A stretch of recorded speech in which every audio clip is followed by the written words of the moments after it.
આણંદમાં હત્યાના ગુનાના આરોપીને ગણતરીના કલાકોમાં ઝડપી પાડતી આણંદ ટાઉન પોલીસ. નમસ્કાર દર્શક મિત્રો, ચરોતર બ્રેકિંગ ઇન્ડિયામાં આપનું સ્વાગત છે. આણંદ શહેર રેલવે સ્ટેશન સામે જૂની શાક માર્કેટ પાછળ રમેશભાઈ બાલકદાસ ગોસાઈની ચાકુના ઘા મારી હત્યા કરવામાં આવી હતી. બનાવ અંગે આણંદ ટાઉન પોલીસ સ્ટેશનમાં બીએનએસ કલમ 103(1) તથા જીપી એક્ટ કલમ 135 મુજબ ગુનો નોંધાયો હતો.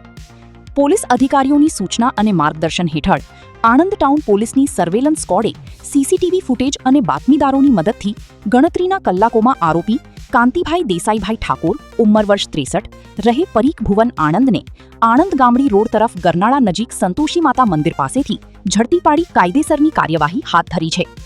આ કામગીરી PI Shri JS Kandoria, surveillance PSI Shri SB Zala તથા આણંદ ટાઉન પોલીસ સ્ટાફ દ્વારા કરવામાં આવી હતી. આવી જ તાજી અને વિશ્વસનીય ખબર માટે જોડાયેલા રહો ચરોતર બ્રેકિંગ ઇન્ડિયા સાથે.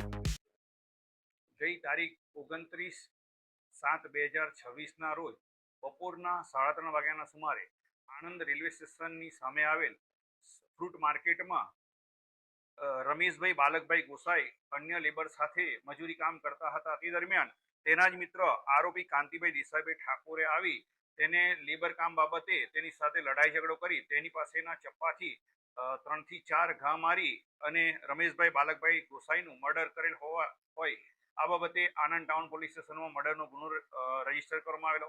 આ ગુનાનો આરોપી કાંતિભાઈ દેસાઈભાઈ ઠાકોર ગુનાને અંજામ આપી નાસી ગયેલ હોય. આ આરોપીને પકડવા માટે અમદાવાદ રેન્જના પોલીસ મહાનિરીક્ષક શ્રી રાઘવેન્દ્ર વત્સ સાહેબ તેમજ પોલીસ અધિક્ષક શ્રી જસાની સાહેબે તાત્કાલિક આ આરોપીને પકડવા માટે જરૂરી સૂચના આપેલી હતી. જેના અનુસંધાને આણંદ ટાઉન પોલીસ સ્ટેશનની તેમજ એલસીબીની અલગ અલગ ટીમો બનાવી આરોપીને પકડવાની તજવીજ હાથ ધરવામાં આવી હતી. આરોપી પાસે મોબાઈલ નહીં હોવાથી આરોપીના જે પણ સગાવાલા હતા તે તમામ સગાવાલાઓના ઘરે પણ સર્ચ કરવામાં આવેલું હતું. આરોપીના સગાવાલા કરમસદ, કરજણ તેમજ અન્ય જગ્યાઓ હોય આ તમામ જગ્યાએ ટીમો મોકલી આરોપી બાબતે હકીકત મેળવેલી અને આ ગુનામાં સંડોવાયેલા આરોપી કાંતિભાઈ દેસાઈભાઈ ઠાકોરને આ આણંદ ટાઉનના ડિસ્ટાફના પોલીસ કર્મચારીઓ દ્વારા બાતમી હકીકત મેળવી આજરોજ સવારના સમયે અટક કરવામાં આવેલો છે.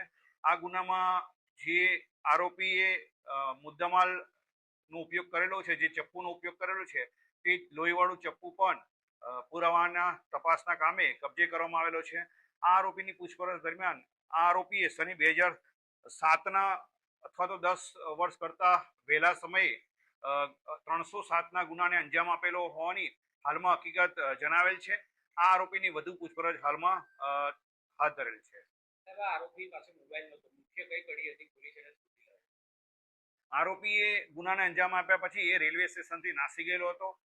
આરોપી પરીખ ભુવનમાં રહેતો હોય આરોપીના ઘરે જઈ અને આરોપીના આસપાસના જે પણ વ્યક્તિઓ હતા તેના પાસેથી માહિતી મેળવી, તેના જેટલા પણ સગાવાલા હતા તેઓની માહિતી મેળવી અને તે તમામ સગાઓને ત્યાં અલગ અલગ ટીમો બનાવી સર્ચ ઓપરેશન હાથ ધરતા આરોપી બાબતે હકીકત મળેલી હતી અને એ હકીકતના આધારે હ્યુમન રિસોર્સિસનો ઉપયોગ કરી આરોપીને પકડવામાં સફળતા મળેલ છે.